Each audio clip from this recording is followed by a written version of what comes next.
Nice to have you back on the channel. Hope you're doing great.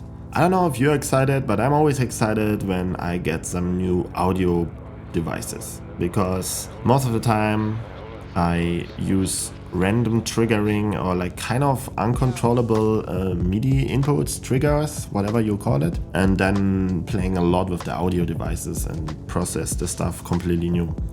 And we have in Ableton 12 a really deep new audio device, what is like saturation, amp, distortion, all in one, even a good mastering plugin. And in this video I will show you how to use the new device for making proper sound design.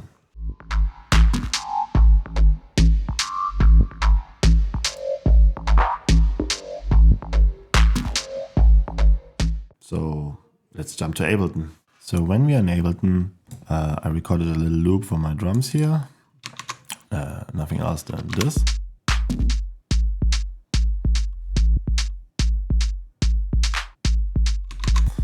And I will show you this device now, and then after I want to show you how you can use this rhythm and that movement that kind of this rhythm gives, and make it to a completely new sound with this device. So first of all, we have the drive, and yeah, let's just hear what it does.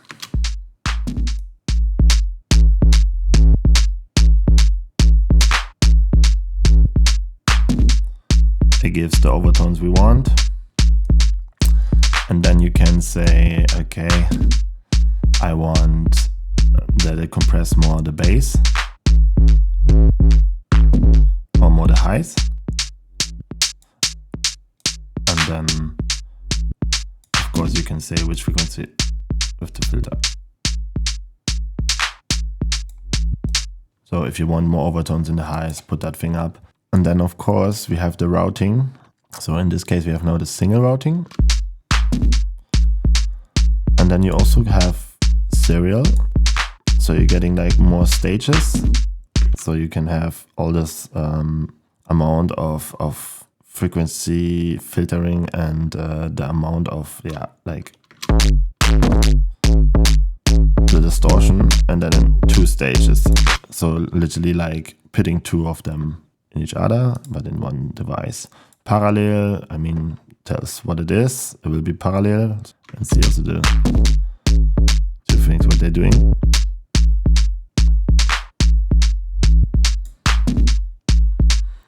Then we have multiband, so it gives you the low, mids and highs. That is insanely good for mastering, just to get some overtones in one of these areas. And then we have mid side, what is unbelievable good for mastering, because you can just say clip the side signal a bit more, so we're getting overtones. Gives just a bit of freshness.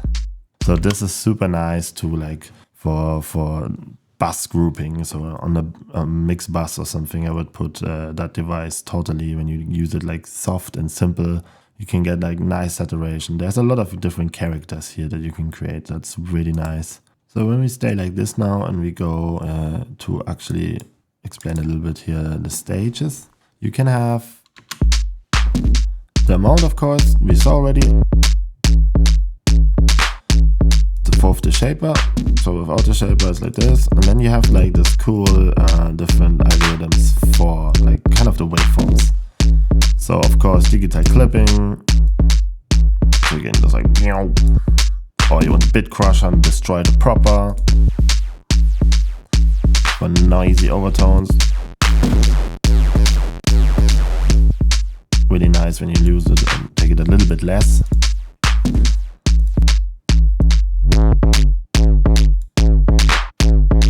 The old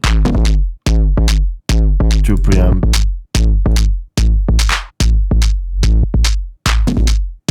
Really like the overtones here. That's really good algorithm, I think, for a mix bass, also for drums.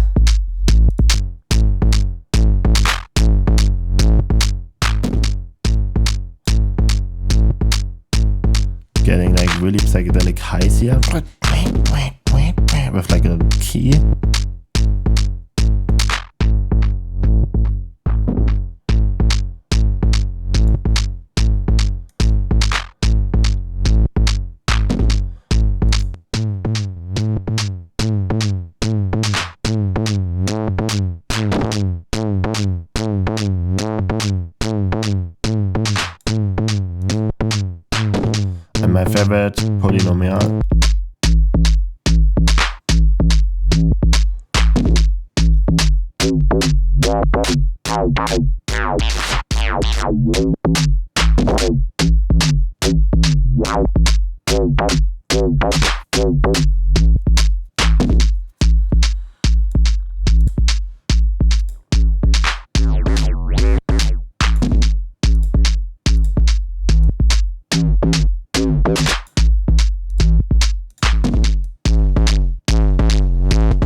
This one is super nice for ambience, I guess, to just get some noise on top. Really nice. Yeah, that's proper distortion. Let's go for this poly one. And here with the BS you can swipe through the waveform. So in the middle you're getting the bass. And then we're going to higher areas here, up.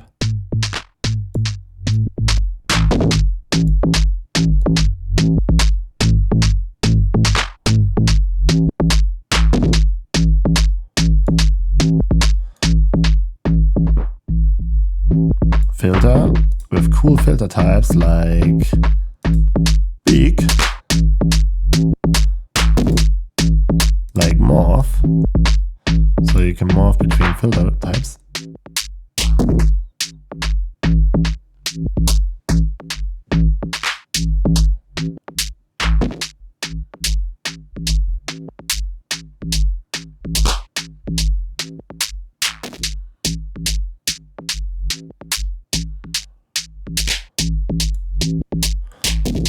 And also we have comb filtering.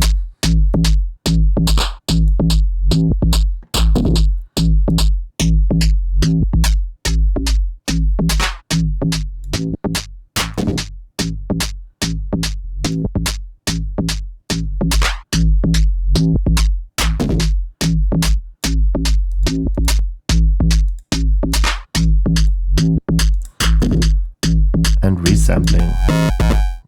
Resampling and comb filtering is quite extreme. It's like you really can fuck your signal with that device. Yeah.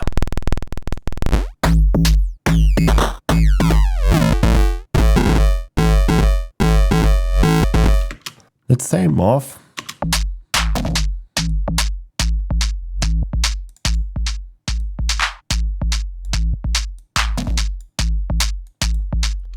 And then we have this feedback mode. In time, you will get this. And then you can go and almost make it phase.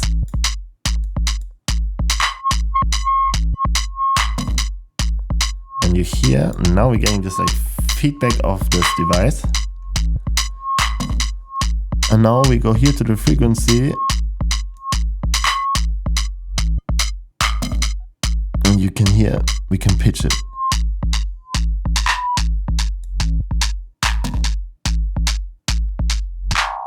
Then you kind of pitch it again also with the milliseconds.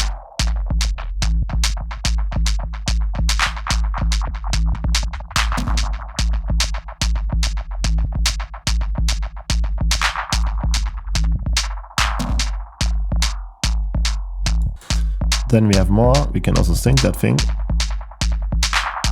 to like a frequency, so a time we like, or make it really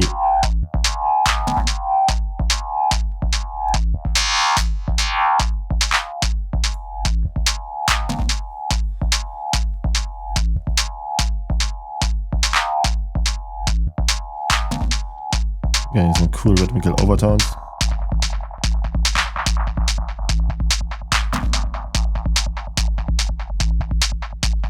Then we have triplets, dot, and note, where we're literally getting a key and can set it for the feedback. So when you have some feedback here,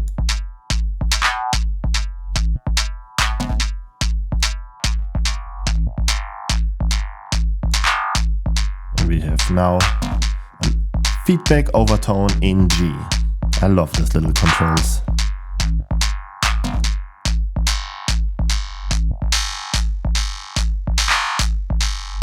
And then of course you have a compressor. If you want to keep the bass, keep that sidechain high pass filter on.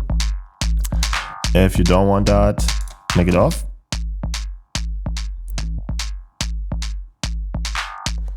I will keep it on. And go here maybe to time. And what I want to show you now is the thing that I leave blank, the modulation area. And here it becomes more like a synth for me, because we have like 2 LFOs, an envelope and noise based on the input. So everything keeps in a nice rhythmical way. And let's just use everything once. Let's say we have here this LFO. And then we go to the matrix here. And the last thing that we touch, in our case now, the filter morphing here, like you can just click on something and it switches to that one. Well, that's why it's nice, convenient. And then you have really visual seeing what will happen here. And when we go on LFO and say LFO1, do that now. And then you can see how the filter moves.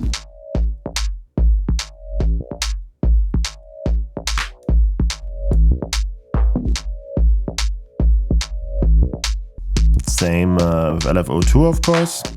It's completely the same, just that you have 2 options. And the envelope is quite cool. First of all, you can click here to hear really what comes in. And then an envelope follower is kind of just a compressor that makes what goes out to a movement for modulation. So we just make our classic threshold that we set. And then we can use frequencies like highs or lows. And I would always just touch these things and paint the movement you kind of want. A snappy movement in the highs, easier of course. So and if I say, okay, I like this movement now, maybe less decay, then it's just like peaks, a bit of attack, more release, and maybe a little bit more mids. So we can just like, whoop. Yeah. And then we can hear what's happening. And now we go to the matrix and we say maybe the amount here, and we shape that with the envelope.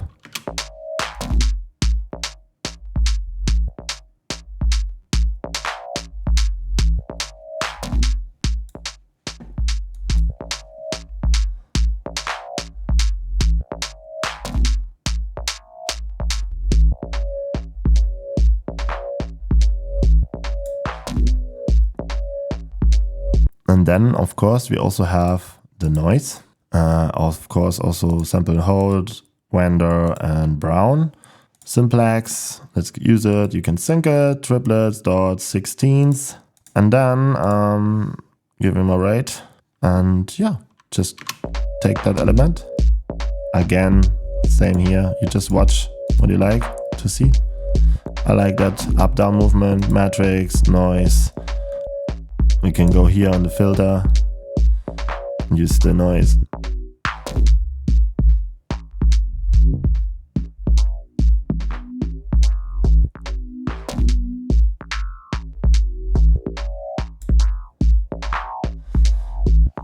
And you see how fast we get like kind of a complex modulation thing going on without using one LFO extern, because all that stuff is really visual and I can see what's happening here.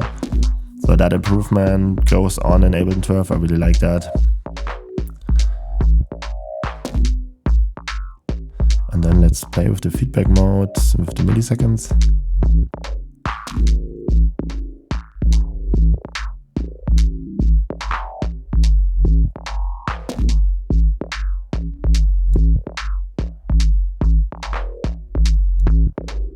A little bit of resonance.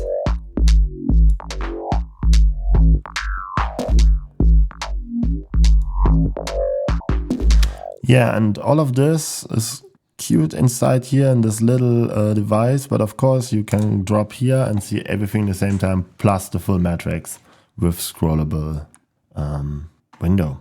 And here we can just have a little bit of fun now and find like a weird sound, and I will put like a little bit of reverb because I kind of want to create more like a hypno sound for that and forget about the drums in a way. So let's see.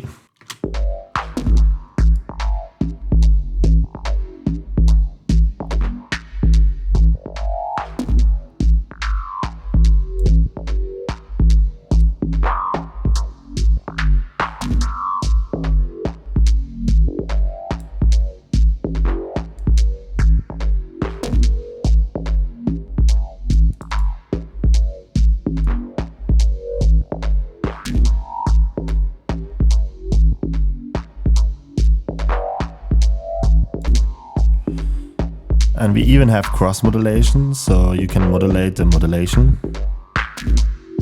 LFO morph on LFO too.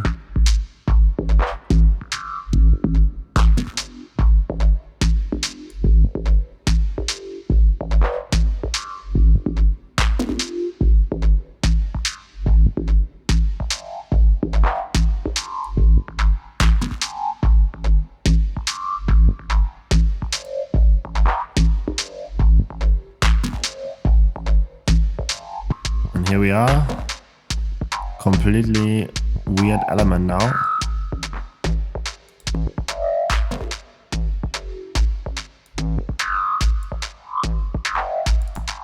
And what I want to do now is having this element and I don't know, put like some classic stuff, laser flanger.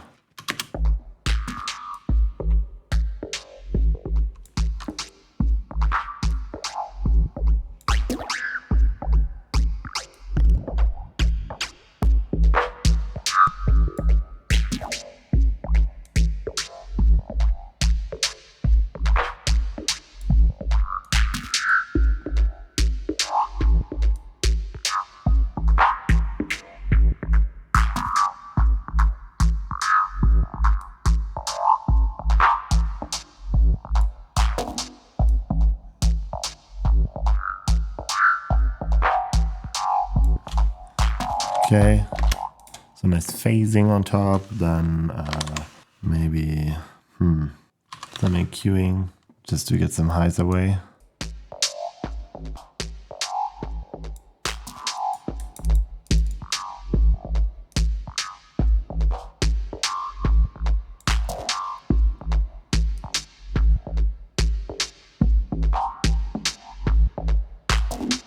And then from here on, we can decide what we want to do with it. We put some hybrid reverb on it and fuck the aux sense and give them like a nice room.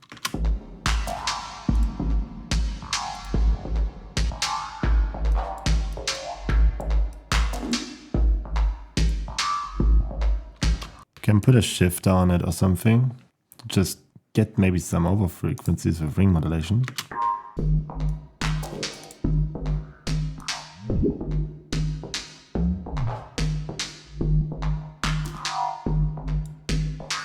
Just to get a little bit of movement.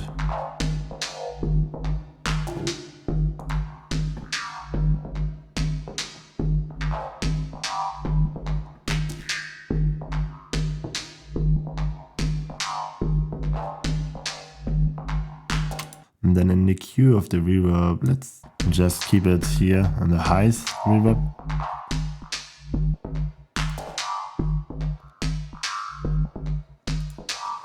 So just don't cluster all the low end because we will have it later in the drums. I don't know, maybe now we just filter, put it after the, before the reverb.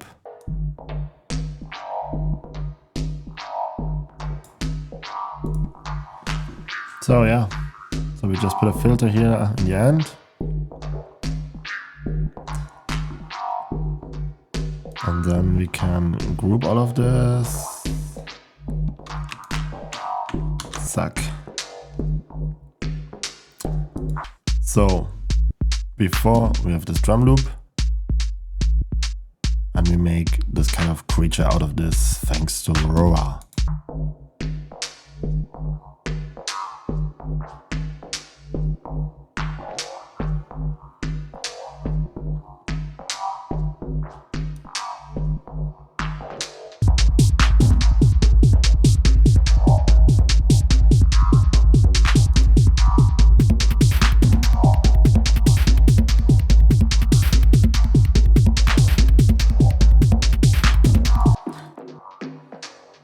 Yo, so you see, quite simple. You can deform a sound or maybe also just record, like I did, a loop of your rhythm that you already have and build some new rhythmical element that slides and morphs to get like this nice racist sounds that we have here now. And then of course in the end what I did now is I take an EQ and just decide, okay, in the mix of what I have here now, which frequency I literally just need from this, because without this we have way too much. Sounds cool in solo, having much more bass, but then with the drums it, yeah, completely sucks. But like this, like here, this overtones, we want that one, so we have this.